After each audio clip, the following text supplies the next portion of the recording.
Jake Morrison walked down the long metal hallway that led to the big meeting room.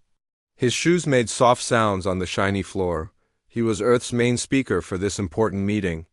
Behind him walked Claire Johnson, who carried a small computer. With Earth's answer to the alien demands? Jake looked calm, but inside he felt worried about what would happen next. The meeting room was huge and round, like a big circle. 47 different types of aliens sat in special chairs around the room. Each alien looked very different from humans. Some had scales like snakes, and others had big eyes or strange colors. At the front sat the boss alien named Chancellor Zixtara. She was from a group called the Valkyrie Empire. Her skin looked like a snake, and she did not seem to like humans very much. Jake walked to the middle of the room, where a small platform waited for him. All the aliens watched him with their strange eyes. Some looked angry and others looked bored. The room felt very cold and quiet.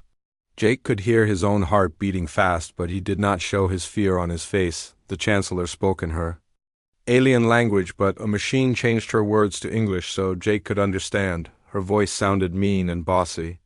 She said that humans had to follow new rules or else bad things would happen. The aliens wanted humans to stop making fast spaceships. They also wanted to control where humans could live in space. Most importantly, they wanted humans to let the aliens be the boss of Earth. Jake listened to all the demands and felt angry inside. These aliens thought they could tell humans what to do just because they had more ships and weapons.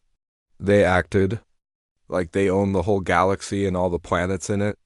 Jake knew that many other alien groups had already said yes to these same demands many years ago. The aliens expected humans to do the same thing. The Chancellor finished reading the long list of rules and looked at Jake with her cold snake eyes. She said that these rules could not be changed and humans had to accept them or face war. She told Jake that his people were not special and should learn to obey like everyone else had done before. Jake stepped up to speak, and the room became very quiet. He looked around at all the different aliens and saw fear in some of their eyes. Many of these aliens had been forced to follow the Council's rules for hundreds of years. They gave up their freedom to avoid fighting a war they thought they could not win. Jake spoke in a clear, strong voice that everyone could hear. He said that Earth had thought about the alien demands very carefully. The human leaders had talked for many days about what to do. They looked at what happened to other planets that accepted the alien rules. They saw how those planets lost their freedom and became slaves to the Council. Then Jake said the word that changed everything. He said no. He said it loud and clear so every alien in the room could hear it. He said that humans would not follow the alien rules. He said that humans would not give up their freedom or let aliens control their planet. The room exploded with noise as aliens started shouting and making strange sounds. Some aliens looked shocked and others looked angry. A few aliens looked excited like they had been waiting for someone to say no for a very long time. The Chancellor hit her desk with a big hammer to try to make everyone quiet, but the noise continued. A big strong alien named Keth stood up from his chair. He was from a group called the Brutari Hegemony, and he looked very mean. His voice sounded like a growling dog when he spoke. He told Jake that humans were making a big mistake. He said that many other planets had tried to fight the Council before, and all of them lost. He said humans were not special and would learn to obey or be destroyed. Jake smiled at the big alien, which made Keth even more angry. Jake said that the alien was wrong about humans not being special. He explained that humans had studied all the other planets that fought the Council. Every single one of those planets did the same things. First they said no, then they tried to talk and make deals. Then they gave up some things hoping the aliens would be happy. Finally, they gave up everything and became slaves. Jake told all the aliens that humans were different. He said humans do not make deals with bullies. He said humans would rather fight and die than live as slaves. The room became quiet again as aliens thought about these words. Many aliens had never heard anyone talk to the Council this way before. Dr. Alex Turner, who was Earth's top scientist studying aliens, whispered to Jake. He asked if Jake was sure about saying no to such powerful enemies. The aliens had many more ships and weapons than humans did. They also had 47 different groups working together. While humans stood alone, Jake smiled bigger and whispered back to Alex. He said the aliens had made one big mistake. They thought humans would think like all the other aliens who had given up before, but humans were different. Humans did not think like other aliens, and that would surprise everyone. The Chancellor finally got control of the room and made everyone quiet. Her snake skin had turned dark red, which meant she was very angry. She told Jake that he was making a terrible mistake. She said humans did not understand how powerful the council was. She warned that bad things would happen if humans did not change their answer. Jake looked right at the Chancellor with no fear in his eyes. He said that humans understood exactly what they were doing. He said Earth's answer would not change no matter what threats the aliens made. He told the Chancellor that humans were ready for whatever came next. The meeting ended with angry aliens shouting and making threats. But Jake noticed something important. Some of the smaller alien groups looked at him with respect instead of fear. For the first time in thousands of years, someone had said no to the mighty Galactic Council. The word had been spoken, and there was no taking it back. 3 days had passed since Jake Morrison said no to the Galactic Council. The big alien meeting room had not been quiet since then. Aliens were meeting and arguing all day and all night. They did not know what to do about humans who would not obey their rules. This had never happened before in their long history. Captain Ryan Blake stood on a balcony looking down at the meeting room below. He was a soldier from Earth's Space Navy. Next to him stood Dr. Lisa Park, who knew a lot about alien politics and how their government worked. They watched as aliens shouted and argued with each other instead of working together like they used to do. Down in the meeting room, aliens were very angry with each other. A crystal alien named Trell was glowing bright red as he spoke.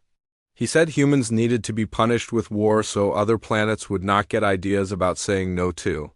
His crystal body made sharp sounds when he moved and other aliens stayed away from him, but another alien named Vash disagreed with using war.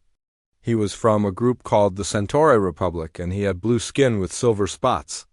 Vash said that starting wars was against the old rules that made the council in the first place. He wanted to use money problems to hurt Earth instead of sending ships to fight. Chancellor Zixthara tried to control the meeting, but she was failing. Her snakeskin kept changing colors as she got more upset. The aliens who usually agreed with everything she said were now fighting with each other. Some wanted war and others wanted to talk more. A few aliens even said maybe the humans were right to say no. Dr. Lisa Park watched everything through her small computer that could understand all the alien languages. She showed Captain Blake some interesting news. She said that smaller alien groups were starting to question the Council's power. 3 planet groups had already stopped following some trade rules. This was very bad news for the Council leaders. Captain Blake nodded as he understood what this meant. He said that humans saying no was showing other aliens that the Council was not as strong as everyone thought. Many small alien groups had been unhappy for hundreds of years but were too scared to complain. Now they saw that someone could say no and not die right away. In the meeting room below, Jake Morrison sat calmly with other humans who had come to help him. More humans arrived every day to support Earth's position. The human group was getting bigger while the alien council was getting more divided. Jake sometimes talked quietly with his helpers, but mostly he just watched the aliens argue. The big moment came when an alien named Oren stood up suddenly. He was from a small group called the Tau Confederation. His skin was green and he had 4 arms instead of 2. Oren had been quiet for the whole meeting until now. When he spoke, his voice shook with anger that had been hidden for many years. Oren asked a simple question that made everyone stop arguing. He asked why humans could say no to the council, but his people could not do the same thing. He said his planet had suffered under council rules for 300 years. His people had to give most of their food and metal to the big alien empires. They lived poorly while the council leaders lived like kings. The room became very quiet as other small alien groups heard these words. They started to think about their own problems with council rules. Many of them had similar stories of being forced to give up their best things to make the big empires happy. They had accepted this because they thought they had no choice, but now they saw that there was a choice. If humans could say no, then maybe other small groups could say no too. The idea spread through the room like fire through dry grass. Aliens who had been quiet for centuries started to whisper to each other about freedom and fighting back. Within just a few hours, 12 small alien groups officially left the council meeting. They said they would not follow council rules anymore until things changed. This had never happened before in the long history of galactic government. The system that had controlled space for thousands of years was breaking apart. Chancellor Zixthara tried to threaten the rebels, but her words had no power anymore. Other big empire leaders like Keth from the Brutari hegemony demanded military action against all the rebels, including humans. But the smaller empires were scared that war would make even more groups rebel against them. The council that had always made decisions together could not agree on anything. Some wanted to negotiate with rebels, while others wanted to crush them with force. Some wanted to offer small changes to keep rebels happy, while others refused to change anything at all. The perfect unity that made the council strong was gone. Captain Blake and Dr. Park watched as more aliens left the meeting room. Some were rebel groups who had officially quit the council. Others were Empire representatives who were going home to ask their leaders what to do next. The Great Galactic Council was falling apart because humans had said one simple word. Dr. Park checked her computer for news from around the galaxy. She found that the rebellion was spreading to planets far away from the meeting station. Alien groups that had never talked to each other before were now working together against council rule.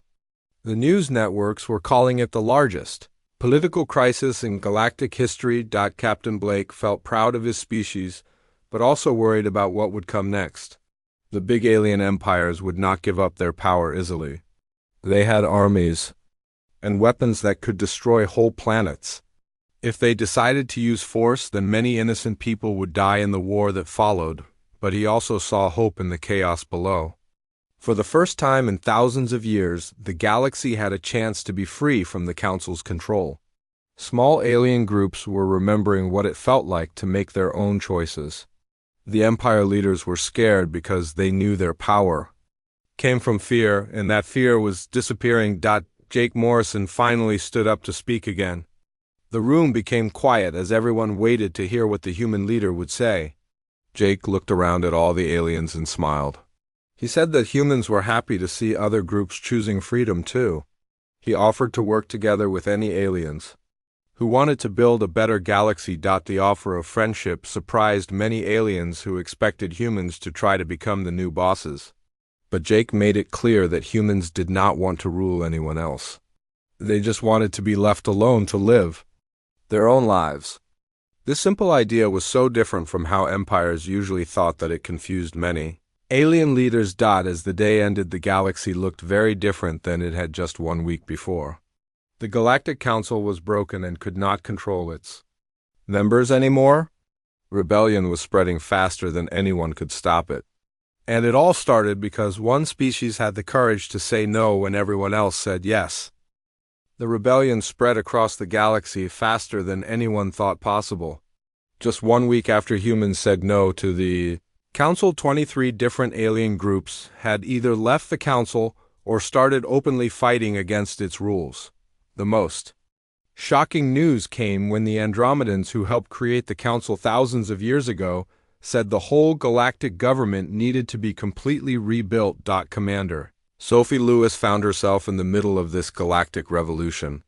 She worked for Earth's spy agency and knew how to gather secret information. Her small meeting room on Luna Station, which was built on Earth's moon, had become the unofficial headquarters for what news reporters were calling the Terran Rebellion. Aliens from all over the galaxy came to meet with humans and plan their fight against the Council. Dr. Kevin Martinez was Earth's best strategic planner, and he understood how wars were won and lost. He stood in front of a big table that showed a map of the entire galaxy made of light. The map showed which planets supported the rebels and which ones still followed the Council. Kevin pointed to different star systems as he explained the situation. To everyone in the room, Kevin said the math was very simple to understand. The Council's power had always depended on every alien group following their rules without question. When some groups stopped obeying, then the Council lost its ability to control trade and military actions across the galaxy.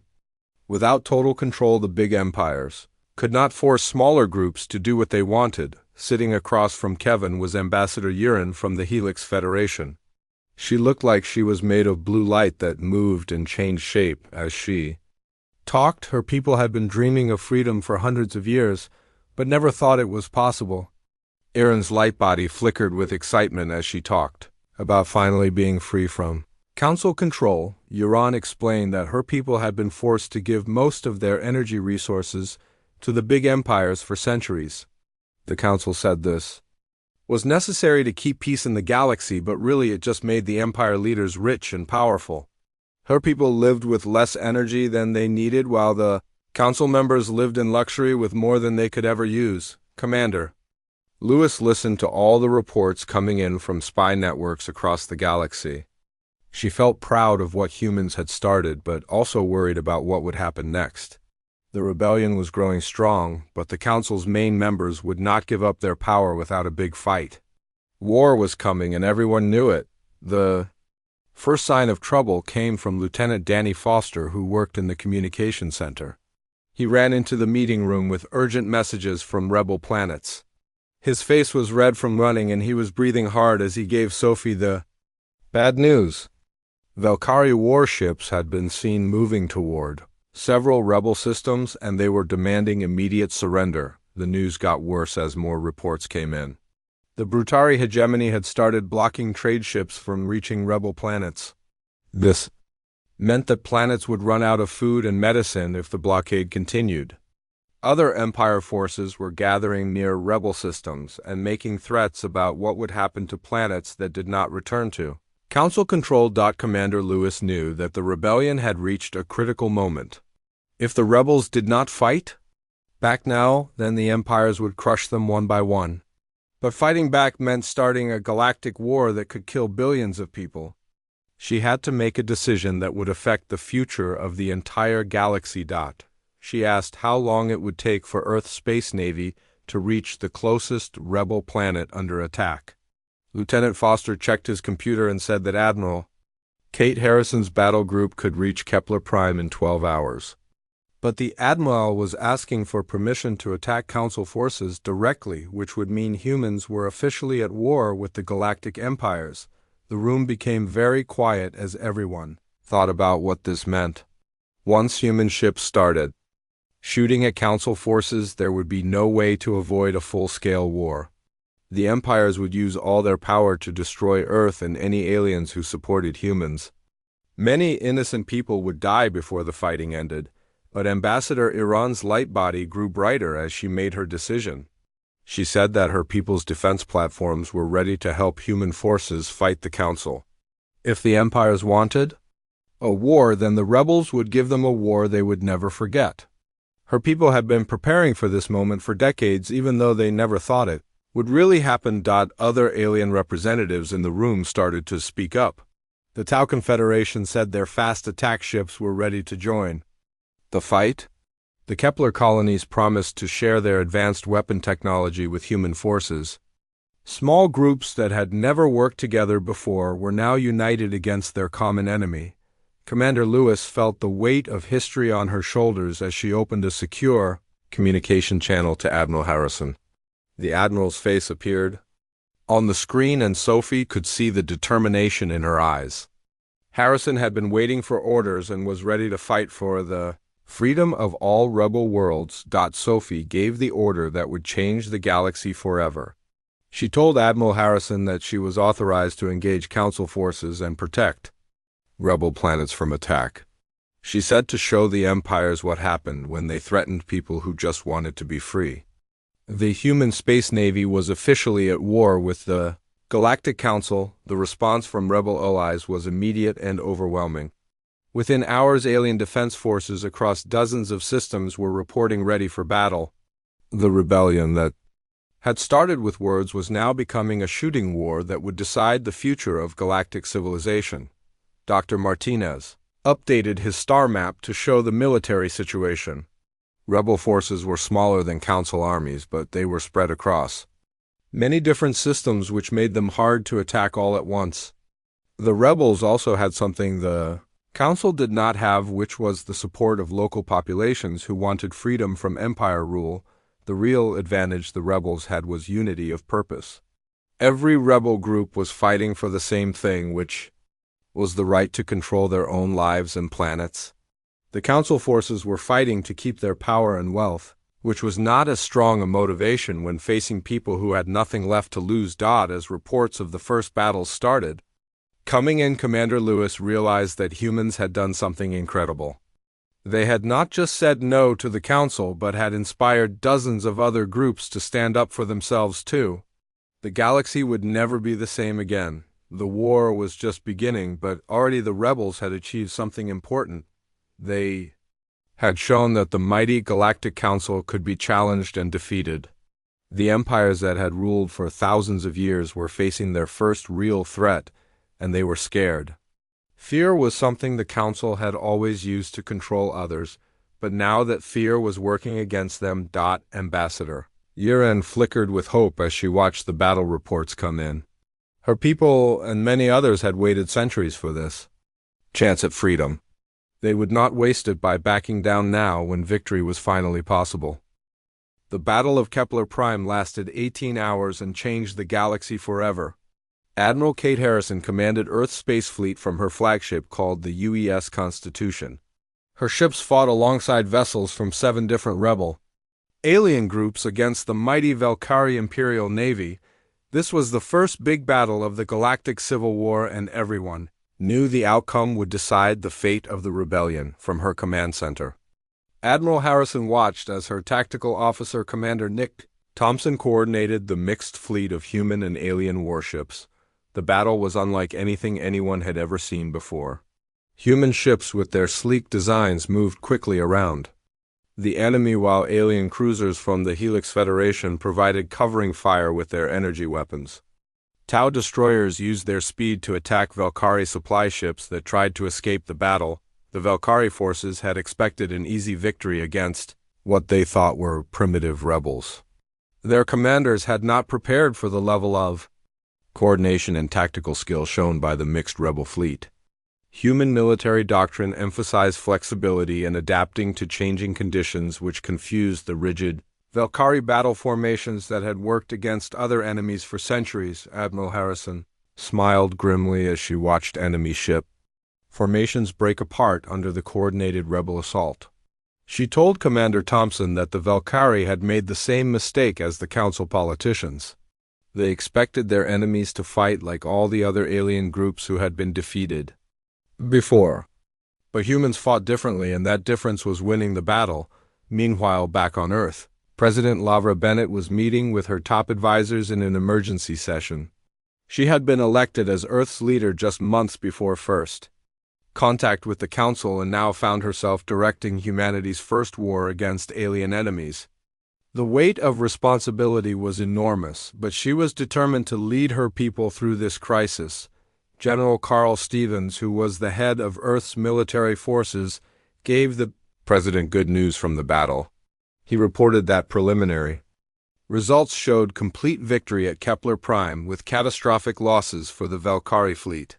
3 of their biggest warships, called dreadnoughts, had been destroyed. While rebel casualties were surprisingly light, the victory was important not just for military reasons but also for morale. Rebel groups across the galaxy had been watching the battle to see if they could really defeat Council forces. The crushing defeat of the Valkyrie Imperial Navy proved that the mighty empires could be beaten by smaller forces working together, with better tactics and stronger motivation. But the most shocking discovery came from Dr. Rachel Davis, who was Earth's top expert on alien archaeology and ancient history. She had been studying data recovered from captured Valkyrie computer systems and found disturbing information about the Council's true origins. What she discovered would shake the foundations of galactic civilization. Dr. Davis activated a holographic display that showed ancient star maps from 12,000 years ago. The maps revealed something that the Council had hidden from the galaxy for millennia. Long ago, the galaxy had been home to over 300 different spacefaring civilizations. The current council members were not the peaceful founders they claimed to be, but the survivors of a massive galactic war. The evidence showed that the founding species of the council had systematically eliminated or absorbed smaller alien cultures over thousands of years. What everyone thought was a democratic union of willing members was actually the result of galactic genocide on an unimaginable scale. The council had literally built their empire on the bones of destroyed civilizations. The revelation sent shockwaves through the Rebel Alliance as the information spread rapidly through their communication networks. Many rebel leaders had suspected that the council was not as peaceful as it claimed, but none had imagined the true scope of their crimes. The current war was not just about political freedom, but about survival against killers who had destroyed hundreds of innocent species. Captain Pete Rodriguez was leading a reconnaissance mission deep in council territory when he made even more disturbing discoveries. His team found mass graves on former colony worlds where the council claimed no intelligent life had ever existed. Entire species that the official record said never existed were buried in unmarked sites across dozens of planets. The archaeological evidence was overwhelming and undeniable. The council had not just conquered other species, but had tried to erase all memory of their existence. History books were rewritten to remove any mention of destroyed civilizations. Art and culture from dead species were destroyed or claimed as council creations. Even the names of extinct peoples were forbidden to be spoken. As news of these discoveries spread, even some council loyalists began to question their allegiance. Military officers from Empire fleets started deserting to join the rebels. Civilian populations on council worlds began protesting against their governments.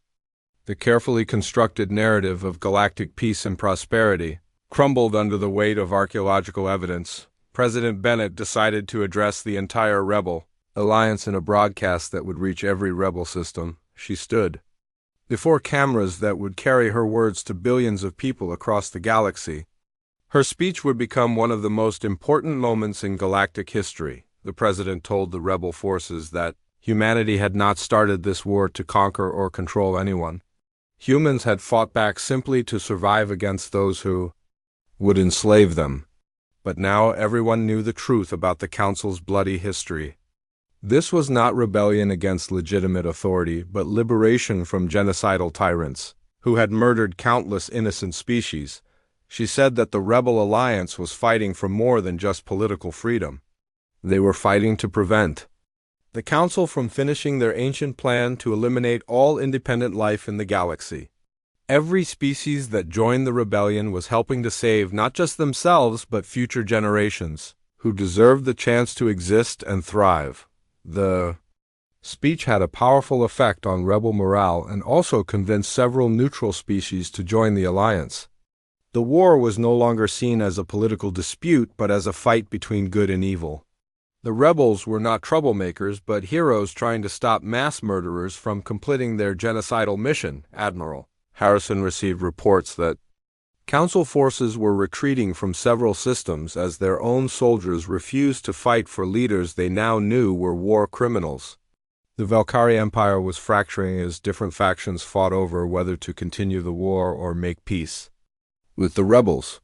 Even the Brutari hegemony was facing internal rebellions as their people learned the truth. The battle for Kepler Prime had been won, but the real victory was the revelation of the Council's true nature. The rebels now had moral authority to match their military success. They were no longer fighting against legitimate government, but against ancient enemies of all free life in the galaxy. Dr. Davis continued analyzing captured data and found evidence of even more crimes. The Council had not just destroyed species, but had also suppressed technological development to keep potential threats weak.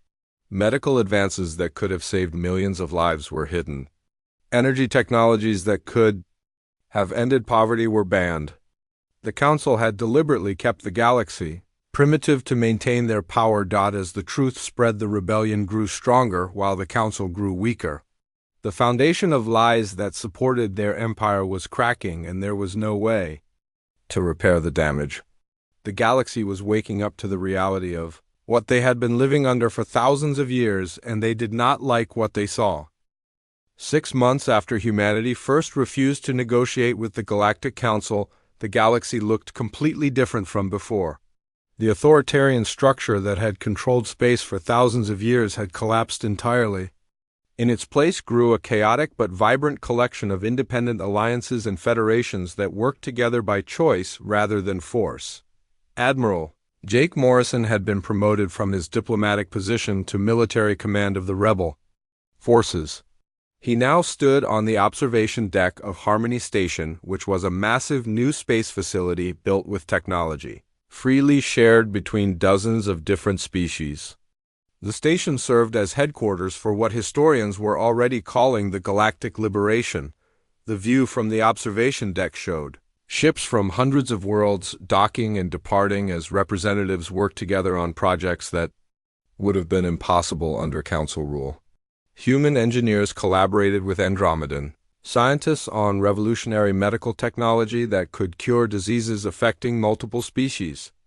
Tau artists worked alongside Helix philosophers to establish cultural exchange programs that celebrated diversity instead of demanding conformity. Colonel Elena Martinez, who had been Jake's longtime friend and tactical advisor, approached with a status report on the new galactic situation.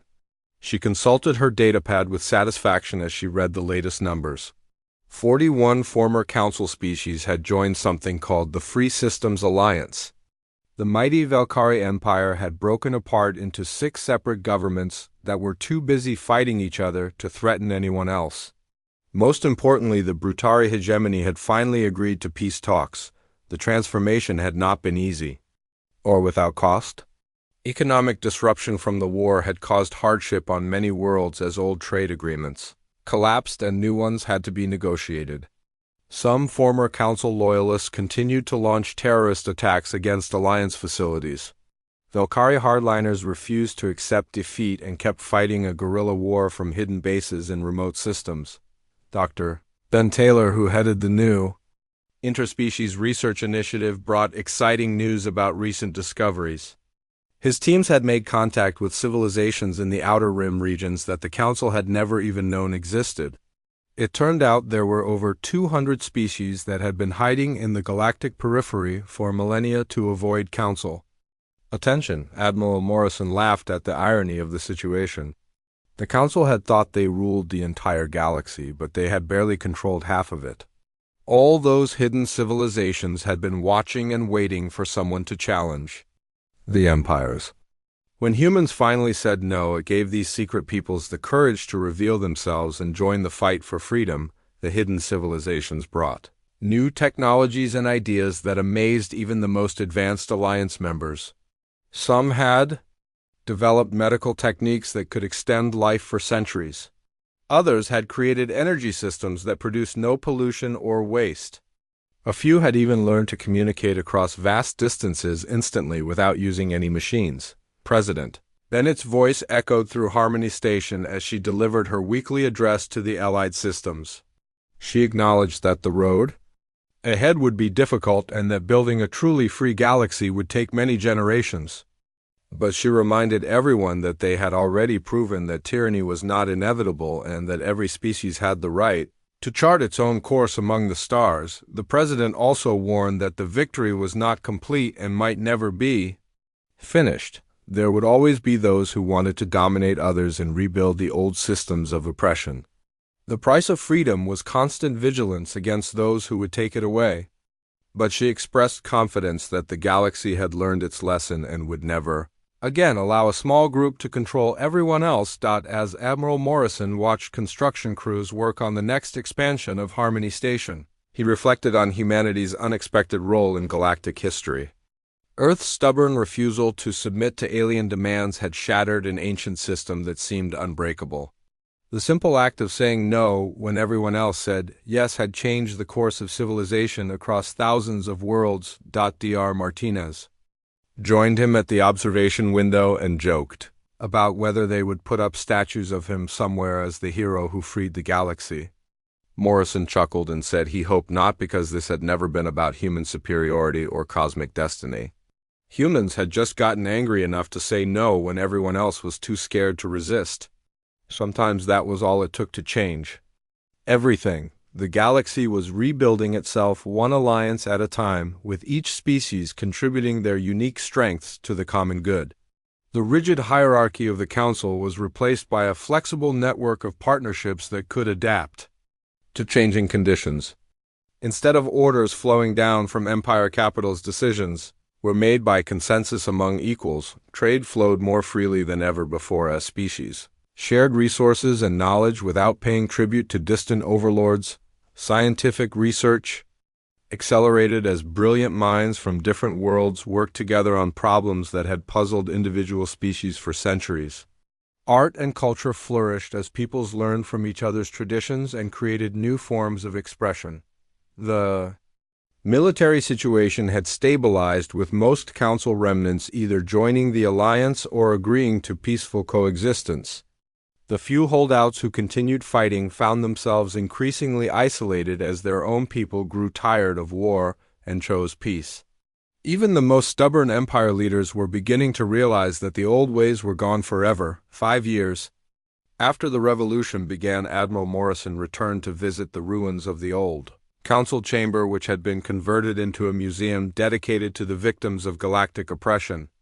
The circular arrangement of seats remained, but the walls now displayed evidence of the countless civilizations that had been erased from history by council genocide. Walking through the memorial, Morrison read the names of extinct species carved into the walls and thought about the price that had been paid for the galaxy's freedom. Billions of innocent beings had died over the millennia to satisfy the greed and ambition of empire builders. Their sacrifice had not been in vain, because their memory now inspired the living to protect the freedom that had been won. The memorial also served as a warning to future generations about what could happen if they became complacent about their liberty. The Council had not started as an evil empire, but had gradually become one as power corrupted those who wielded it. The new galaxy would need to stay vigilant against similar corruption in their own institutions. Morrison noticed that the museum was crowded with visitors from dozens of species, including many young people who had been born after the liberation. They studied the exhibits with serious faces as they learned about the dark history their parents had overthrown. These young beings would grow up in a free galaxy and hopefully would never take that freedom for granted. The stars belonged to everyone now, and no single authority could dictate the fate of billions. The galaxy was messier than it had been under council rule, but it was also more alive and creative. New ideas emerged constantly as different minds worked together to solve problems and explore possibilities that rigid hierarchies had suppressed. Admiral Morrison left the museum feeling both proud and humble about humanity's role in galactic history. His species had not freed the galaxy through superior strength or wisdom, but simply through the courage to stand up to bullies when everyone else was afraid. That lesson would be remembered long after the humans who fought the liberation war were forgotten.